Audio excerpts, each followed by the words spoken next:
സാറേ കുടിയനെ സ്റ്റേജിൽ അവതരിപ്പിക്കാൻ ഒരുപാട് കുടിക്കണോ അല്ലേ? അതൊക്കെ നിങ്ങളുടെ തോന്നലാണ്. ഈ കുടിച്ചുകൊണ്ടേ ഒരു സാധനം ചെയ്യാൻ പറ്റും. കുടിച്ചുകൊണ്ട് ഒരിക്കലും കുടിയനെ കുടിക്കണമെന്നില്ല. അതെ അതെ. അപ്പൊ നമ്മുടെ സമൂഹത്തിലുള്ള കുടിയന്മാരെ എല്ലാം നമ്മളിപ്പോ ഒത്തിരി ആൾക്കാരൊക്കെ കാണും. നമ്മൾ റോഡ് വഴി നടക്കുമ്പോൾ തന്നെ ചിലർ കുടിച്ച് ബോധം കെട്ട് ഓടയിൽ കിടക്കുന്നു. അപ്പൊ അതൊക്കെ നമ്മൾ അവർ എഴുന്നേറ്റ് നിന്നിട്ട് കാണിക്കുന്ന സംഭവം എല്ലാം നമ്മളത് ഗ്രാസ്പ് ചെയ്ത് എന്നിട്ട് അത് സ്റ്റേജിൽ ഇപ്പം ഞാൻ പലപ്പോഴും ഈ കുടിയൻ്റെ സംഭവം സ്റ്റേജിൽ അവതരിപ്പിച്ചിട്ട് പുറത്തിറങ്ങുമ്പോൾ പലരും ആൾക്കാർ അവൻ ഫുൾ ഫിറ്റായിട്ട് എന്നാണ് അത് ചെയ്തത്. പക്ഷെ അത് അങ്ങനെ പറയുന്നത് എൻ്റെ ക്യാരക്ടർ അത്രമാത്രം വിജയിച്ചു എന്നുള്ളതാണ് അതിൻ്റെ. കുടിച്ചുകൊണ്ട് ഒരിക്കലും ഞാൻ ചെയ്തിട്ടില്ല. അത് അങ്ങനെ ആരും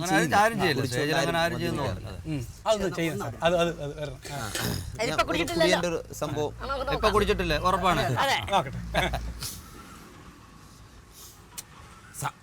സംഭവം എന്ന് അറിയോ, ഞാൻ ഇപ്പൊ ഷാപ്പിൽ ഇരുന്ന് അടിച്ചോണ്ടിരിക്കായിരുന്നു.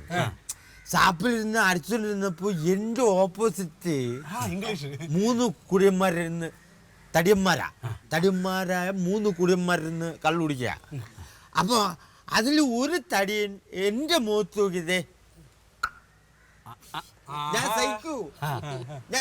സഹിക്കൂ, ഞാൻ ഒരെണ്ണം അവന്റെ തന്തയ്ക്ക് വിളിച്ചു. ഇനി അവന്റെ തന്ത ഇഷ്ടമില്ലാഞ്ഞിട്ടാണോ എന്തോ 3 കൂടെ ചെറ്റയും പൊത്തിഞ്ഞോട്ട് വരുന്ന മാത്രമേ എനിക്ക് ഓർമ്മ. ബോധം വീണപ്പോ അവന്മാര് തിരയ എന്ത് സംഭവം തെരഞ്ഞെന്തുവാ കുമ്പ്. അപ്പൊ ഇത് ഇങ്ങനെ ചെയ്യാൻ വേണ്ടിട്ട് ഇപ്പൊ ഞാൻ അടിച്ചിട്ടൊന്നുമില്ല. എനിക്ക് സംശയം ചായയിൽ വല്ലതും കലക്കി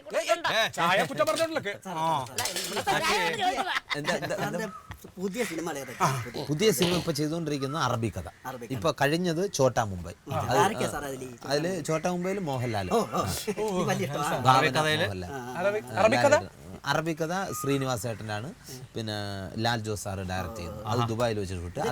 അതിന് മുമ്പുള്ള ലാൽ ജോസിന്റെ പടത്തിലുണ്ടായിരുന്നല്ലേ മാഷ്? അതുണ്ടായിരുന്നു. അതിനുശേഷം ഇപ്പൊ ഏറ്റേക്കുന്ന അതിനുശേഷം ഉള്ളത് പിന്നെ ഹലോ റാഫി മക്കാറ്റ്. അത് കഴിഞ്ഞ പിന്നെ നമ്മുടെ പ്രിയദർശൻ സാറിന്റെ പടത്തിൽ ഇതുവരെ അഭിനയിക്കാൻ ഒരു ഭാഗ്യം കിട്ടില്ല. പക്ഷെ പുള്ളിയുടെ കഥയിൽ വിജയ് തമ്പി സാറ് ഡയറക്ട് ചെയ്യുന്ന അത് ഇത്രയാണ് ഇപ്പൊ കമ്മിറ്റ് ചെയ്തിട്ടുള്ളത്. തീർച്ചയായിട്ടും അഭിപ്രായങ്ങൾ പറയാൻ വേണ്ടിട്ട് വിളിക്കാവൂ. 98461 സാറിന്റെ പറ്റിൽ എഴുതിയിരിക്കും. നമ്പർ കണ്ടിട്ട് സാറ് തരാനുള്ള പൈസ എന്ന് വിചാരിക്കല്ലേ. 98461681118 98461681118.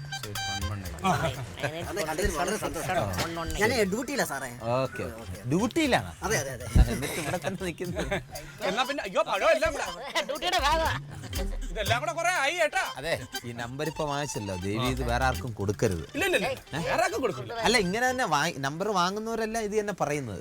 ഞാൻ വേറെ ആർക്കും കൊടുക്കില്ല എന്ന് പറയും. പക്ഷെ നമ്മങ്ങോട്ട് ഇറങ്ങിയാൽ തന്നെ ഉടനെ തന്നെ പറയും മറ്റേ നമ്പറുണ്ട് വേണോ എന്ന് വെച്ച് 150 പേർക്ക് കൊടുക്കും.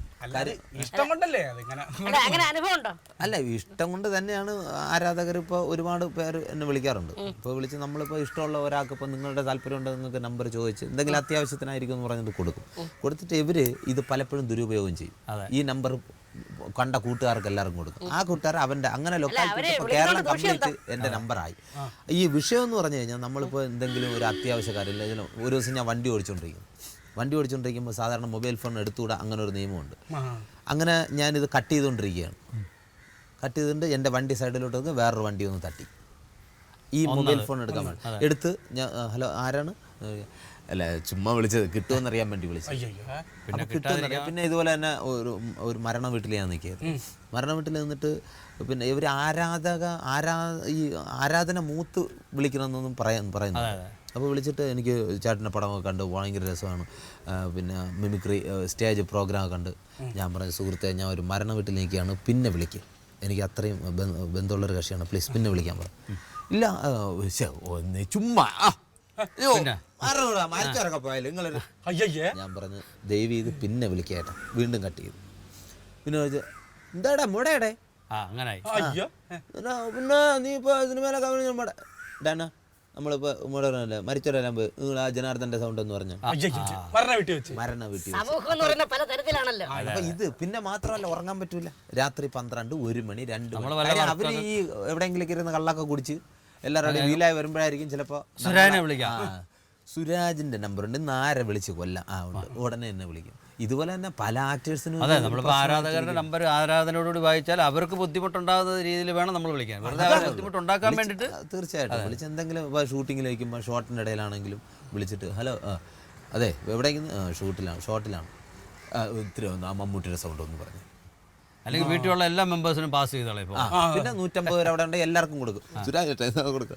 ഇത് നമുക്ക് ഒരുപാട് ബുദ്ധിമുട്ടുണ്ട്. അത് ഉൾക്കൊണ്ട് വിളിക്കുന്ന. അപ്പോൾ ഈ നമ്പറിൽ വിളിച്ചാൽ കിട്ടും. ഈ നമ്പറിൽ വിളിച്ച ഒരിക്കലും കിട്ടില്ല. അത് ഞാൻ കട്ടാക്കിയ നമ്പരാണ്. അയ്യോ ഒറിജിനൽ നമ്പർ തരണം കേട്ടോ. അല്ല ആളെ എന്നെ പറഞ്ഞല്ലോ, പിന്നെ ഞാൻ ആർക്കും കൊടുക്കില്ല എന്ന് പറഞ്ഞിട്ട് അപ്പോഴേ എഴുതി എടുക്കണുണ്ട്. ഞാൻ പോകുമ്പോ എന്തായാലും ഒറിജിനൽ വെറുതെ ആണോ?